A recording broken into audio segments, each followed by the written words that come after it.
Hello students, this is Sipali Garg. Welcome to Study Fusion.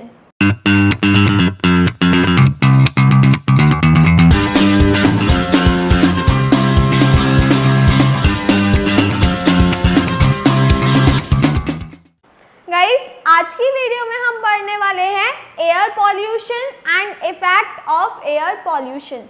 तो guys, इस video में हम पढ़ेंगे कि एयर पॉल्यूशन क्या होता है और इसके क्या क्या इफेक्ट्स होते हैं। तो चलिए स्टार्ट करते हैं। गाइस, एयर पॉल्यूशन का मतलब होता है जब एयर में हार्मफुल पार्टिकल और हार्मफुल गैसेस प्रेजेंट होती हैं। तो गाइस, वो जो एयर होती है वो हार्मफुल हो जाती है लिविंग ऑर्गेनिज्म के लिए, तो उस एयर को कहा जाता है polluted air.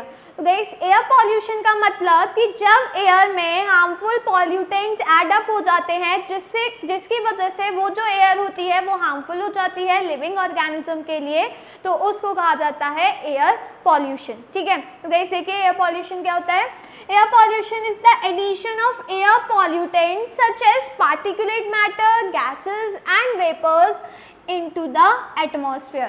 Guys, air pollution का मतलब होता है कि जो एयर पॉल्यूटेंट्स हैं, गाइस एयर पॉल्यूटेंट जैसे कि गैसेस हो गई, पार्टिकुलेट मैटर हो गया जो कि सॉलिड पार्टिकल्स होते हैं, वाटर वेपर्स हो गए। गाइस, जब ये सारी चीज़ें एयर में मिल जाती हैं तो एयर को वो पॉल्यूट कर देती हैं और उसी को कहा जाता है एयर पॉल्यूशन। ठीक है, और गाइस जो पॉल्यूटेड एयर होती है वो हार्मफुल हो जाती है लिविंग ऑर्गेनिज्म के लिए।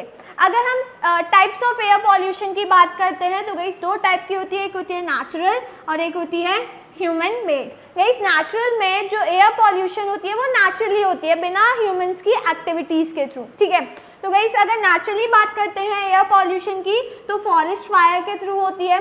जब फॉरेस्ट में देखा होगा, जब फॉरेस्ट फायर हो जाती है तो बहुत सारी गैसेस रिलीज होती हैं और गाइस वो जो गैसेस होती है वो एयर को पॉल्यूट कर देती हैं। ठीक है, देन डस्ट स्टॉर्म की वजह से होता है, एंड जो पॉलेंस होते हैं, जो पॉलन ग्रेन्स होते हैं जो प्लांट से निकलते हैं वो भी एयर को पॉल्यूट करते हैं। तो गाइस ये सारी चीज़ें नेचुरली एयर को क्या कर रही हैं, पॉल्यूट कर रही हैं। यहाँ पे कोई भी ह्यूमन एक्टिविटी का इन्वॉल्वमेंट नहीं है। ठीक है, देन गाइस सेकेंड टाइप का आता है ह्यूमन मेड, मतलब ह्यूमन एक्टिविटीज़ के थ्रू जो हार्मफुल पॉल्यूटेंट्स हैं वो एयर में रिलीज होते हैं और एयर पॉल्यूटेड हो जाती है। ठीक है, तो गाइस इसमें एग्जाम्पल है burning of fossil fuels. Guys जब हम कोल, पेट्रोलियम, नेचुरल गैस, जब ये सारे जो फॉसिल फ्यूल्स हैं इनको बर्न करते हैं तो हार्मफुल गैसेस रिलीज होती हैं और गाइस ये जो गैसेस होती हैं ये एयर के साथ मिल जाती हैं और एयर को पॉल्यूटेड कर देती हैं। ठीक है, then vehicles and thermo electric plant. Guys vehicles में से हार्मफुल गैसेस रिलीज होती हैं, थर्मो इलेक्ट्रिक प्लांट्स में से गैसेस रिलीज होती हैं, and gaseous emission from the industries. Guys industries में से गैसेस रिलीज होती हैं, जो गैसेस हैं पार्टिकल्स हैं, सॉलिड पार्टिकल्स, ये सब रिलीज होते हैं। इसके साथ साथ माइनिंग। गाइस जब माइनिंग करते हैं तो उस टाइम पे भी जो सॉलिड पार्टिकल्स होते हैं वो रिलीज होते हैं। Stone crushing. गाइस जब स्टोन को क्रश करते हैं तब भी जो पार्टिकल्स होते हैं, सॉलिड पार्टिकल्स, वो रिलीज होते हैं, वो एयर में मिल जाते हैं और एयर को पॉल्यूट कर देते हैं। ठीक है, तो गाइस ये सारी एक्टिविटीज़ ह्यूमन बींग्स की वजह से होती है, तो इसी वजह से इसको कहा जाता है human made.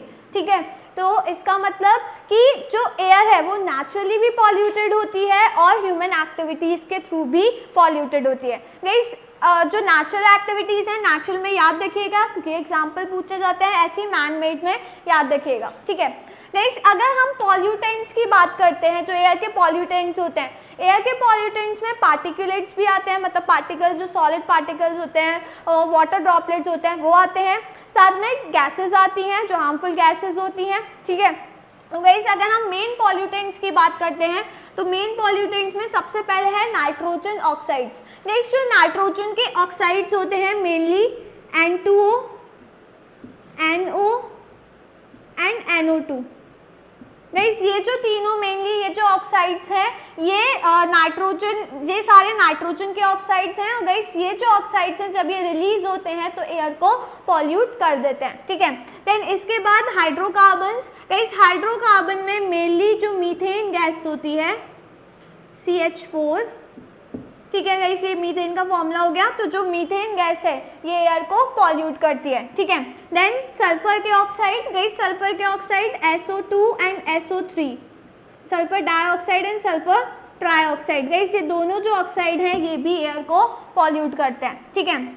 Then hydrogen sulphide, guys hydrogen sulphide H2S ये भी एक पॉल्यूटेंट है। Then carbon monoxide, guys carbon monoxide CO major pollutant है, ठीक है। देन इसके बाद पार्टिकुलेट्स, गाइस पार्टिकुलेट्स में solid particles plus tiny droplets आ जाते हैं। गाइस जो पार्टिकुलेट्स हैं इसको SPM भी कहा जाता है। SPM की full form suspended particulate matter, ठीक है। गाइस SPM की जो फुल फॉर्म है इंपॉर्टेंट है, पूछी जाती है, ठीक है, तो याद रखिएगा। SPM की full form suspended particulate matter, जिसमें सॉलिड पार्टिकल जो डस्ट पार्टिकल्स हैं वो आ जाते हैं, ठीक है। गाइस ये सारे मेजर पॉल्यूटेंट है, मेन पॉल्यूटेंट है जो जब एटमॉस्फेयर में रिलीज होते हैं तो एयर को पॉल्यूट कर देते हैं, ठीक है। गाइस इसको याद रखिएगा, इसको नोट कर लीजिए। गाइस एयर पॉल्यूशन के वेरियस इफेक्ट होते हैं लिविंग ऑर्गेनिज्म पर भी और नेचर पर भी, ठीक है। तो गाइस देखिए क्या क्या इफेक्ट होते हैं एयर पॉल्यूशन के। तो सबसे पहला SPM causes asthma, bronchitis and allergic cold. Guys जो SPM की फुल फॉर्म होती है सस्पेंडेड पार्टिकुलेट मैटर, जिसमें सॉलिड पार्टिकल और टाइनी जो ड्रॉपलेट्स होते हैं वो आते हैं, ठीक है। तो गाइस SPM की फुल फॉर्म है सस्पेंडेड पार्टिकुलेट मैटर, ठीक है। तो गाइस SPM जो होते हैं, SPM के जो पार्टिकल्स होते हैं ये कॉज करते हैं अस्थमा को, ब्रोंकाइटिस को प्लस एलर्जिक कोल्ड, एलर्जी जो हो जाती है, किसी को डस्ट से एलर्जी होती है, आपको पता ही होगा, है ना। तो गाइस ये सब चीज़ें कॉज करते हैं। देन सेकंड है pollutant gases cause irritation in the I, throat and lungs. Guys जो पॉल्यूटेड गैसेस होती है, जो पॉल्यूशन कॉज करती हैं, हार्मफुल जो गैसेस होती हैं, ये आईज में इरिटेशन कॉज करती है, थ्रोट में इरिटेशन कॉज करती है, इसके साथ साथ लंग्स को भी अफेक्ट करती है, ठीक है। देन नेक्स्ट है hydrocarbons vapours damage the internal organs and also cause cancer. Guys hydrocarbon में मेनली जो मीथेन गैस होती है, हाइड्रोकार्बन में मेनली जो मीथेन गैस होती है वो हमारे जो भी इंटरनल ऑर्गन्स हैं उनको डैमेज करती है और साथ में कैंसर को कॉज करती है, ठीक है।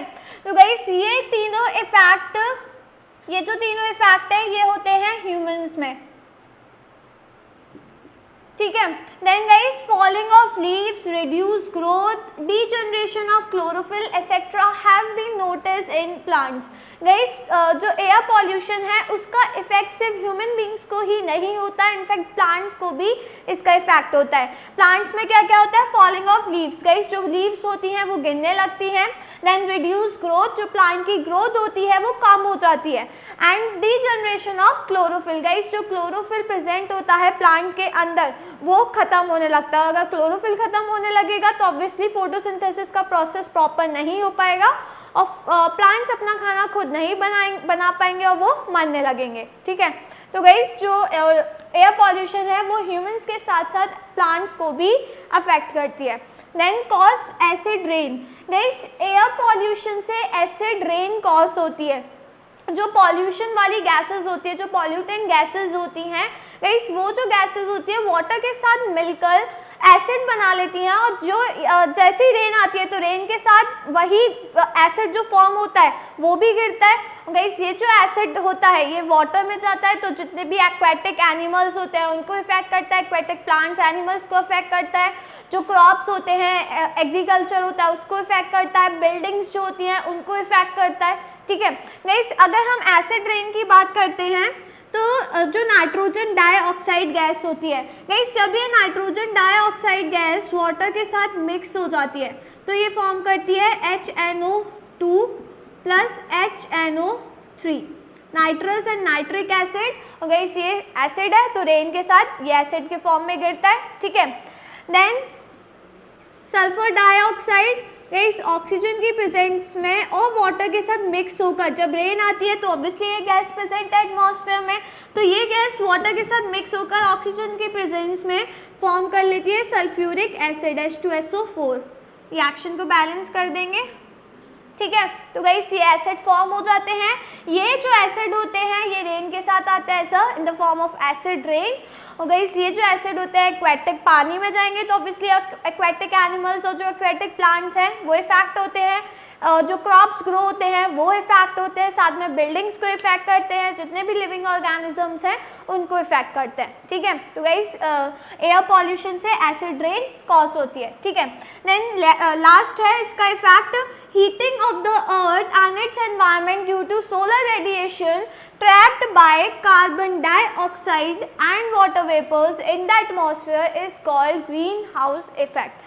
Guys, कोल्डर रीजन्स में आपको पता है कोल्डर रीजन में प्लांट ग्रो करना बहुत ही मुश्किल होता है ना। अब गाइस कोल्डर रीजन में प्लांट कैसे ग्रो करे जाते हैं, वहाँ पर एक ग्लास का हाउस होता है, उस ग्लास के हाउस के अंदर वो लोग प्लांट को ग्रो करते हैं, जिससे गाइस वो जो ग्लास का हाउस होता है उसको ग्रीन हाउस कहा जाता है, ठीक है। ग्रीन हाउस इस वजह से कहते हैं क्योंकि वहाँ पे वो प्लांट्स ग्रो करते हैं। तो वो जो ग्लास का हाउस होता है वहाँ पे वो लोग प्लांट्स को ग्रो करते हैं।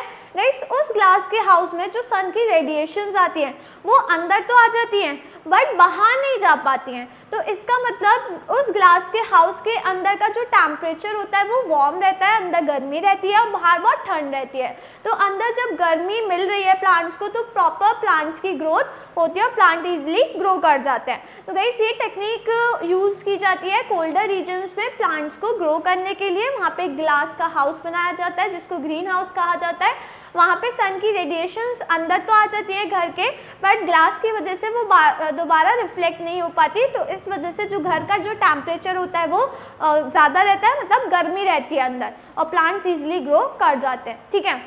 गाइस यही सेम चीज़ नेचर में भी होती है हमारे। गाइस जो सन से हार्मफुल रेडिएशंस आती हैं, जो सन की रेज आती हैं, गाइस जो सन की रेज आती हैं वो अर्थ सरफेस से टकराती हैं, तो कुछ रेडिएशंस को तो अर्थ सरफेस एब्जॉर्ब कर लेती है और बाकी की जो रेडिएशंस होती है वो रिफ्लेक्ट हो जाती है, ठीक है। अब गाइस जो बाकी की जो रेडिएशन रिफ्लेक्ट हो रही है उनमें से कुछ रेडिएशंस को गाइस एटमॉस्फेयर में mainly carbon dioxide gas present होती है, तो जो कार्बन डाइऑक्साइड गैस होती है वो उन रेडिएशंस को एब्जॉर्ब कर लेती है, जिसकी वजह से जो अर्थ एटमॉस्फेयर का जो टेम्परेचर होता है वो ज़्यादा हो जाता है, मतलब जो अर्थ का एटमॉस्फेयर होता है वो गर्म हो जाता है, ठीक है। गाइस इसी इफेक्ट को कहा जाता है ग्रीन हाउस इफेक्ट, ठीक है। इसी इफेक्ट को क्या कहा जाता है, green house effect. Guys green house effect में जो मेजर जो गैस होती है वो कौन सी होती है, कार्बन डाइऑक्साइड गैस, और कुछ अमाउंट में वाटर वेपर्स भी होता है, ठीक है। तो गाइस ग्रीन हाउस इफेक्ट में क्या होता है, जो हार्मफुल सन से जो रेडिएशंस आती है, जो सन की रेज आती है वो अर्थ सरफेस से टकराती हैं, कुछ रेडिएशंस को तो अर्थ सरफेस एब्जॉर्ब कर लेती है और बाकी की जो रेडिएशंस होती है वो रिफ्लेक्ट हो जाती है। गाइस रिफ्लेक्ट होकर जब वो दोबारा जाती है तो एटमॉस्फेयर में जो कार्बन डाइऑक्साइड गैस होती है उसको कुछ अमाउंट में उन रेडिएशंस को वो एब्जॉर्ब कर लेती है। अब जब रेडिएशंस एब्जॉर्ब कर ली तो ऑब्वियसली जो टेम्परेचर है, जो हमारा एटमॉस्फेयर है वो गर्म हो जाता है और गाइस गर्म होने की वजह से जो टेम्परेचर होता है वो राइज अप कर जाता है, तो इसी को कहा जाता है green house effect. Guys green house effect से होती है global warming, global warming. Guys अगर कार्बन डाइऑक्साइड का अमाउंट परसेंटेज ज़्यादा हो जाता है एटमॉस्फेयर में तो ज़्यादा ग्रीन हाउस इफेक्ट होगा, जिसकी वजह से जो अर्थ का टेम्परेचर है वो इंक्रीज करता है, जिसको ग्लोबल वार्मिंग कहा जाता है। तो गाइस ग्लोबल वार्मिंग का मतलब होता है increase in an average temperature of the earth। Guys जब एवरेज टेम्परेचर इंक्रीज हो जाता है अर्थ का तो उसको कहा जाता है ग्लोबल वार्मिंग। तो ग्रीन हाउस इफेक्ट से क्या होता है, ग्लोबल वार्मिंग होता है, जिससे जो एवरेज टेम्परेचर होता है अर्थ का वो इंक्रीज हो जाता है। अब गाइस अगर एवरेज टेम्परेचर अर्थ का इंक्रीज हो गया तो ये बहुत ही हार्मफुल होता है। इससे जो भी पोलर आइस कैप्स और जो ग्लेशियर्स होते हैं वो मेल्ट होने लगते हैं। गाइस जब पोलर आइस कैप्स और ग्लेशियर्स मेल्ट होने लगते हैं तो जो फ्लड के चांसेस होते हैं वो बढ़ जाते हैं, क्योंकि सी लेवल बढ़ जाता है, फ्लड के चांसेस बढ़ जाते हैं। ठीक है, और गाइस इसके साथ साथ जो रेन का पैटर्न होता है वो भी चेंज हो जाता है, क्योंकि ऑब्वियसली जब अर्थ का टेम्परेचर बढ़ गया तो ऑब्वियसली कुछ ना कुछ रेन के पैटर्न में चेंजेस आते हैं। ठीक है, तो ये हार्मफुल होता है। तो इसी वजह से गाइस कहा जाता है कि ज़्यादा पॉल्यूशन कॉज नहीं करना चाहिए, क्योंकि जितना ज़्यादा पॉल्यूशन कॉज होगा उतने ज़्यादा ही उसके हार्मफुल इफेक्ट्स होंगे। ठीक है गाइस, इन सारे इफेक्ट्स को याद रखिएगा एंड इसको नोट कर लीजिए। तो गाइस अगर आपको वीडियो पसंद आई हो तो वीडियो को लाइक करना, शेयर करना और चैनल को सब्सक्राइब करना मत भूलिएगा। तो अब मैं आपसे मिलती हूँ नेक्स्ट वीडियो में एक नए टॉपिक के साथ। तो तब तक के लिए गुड बाय।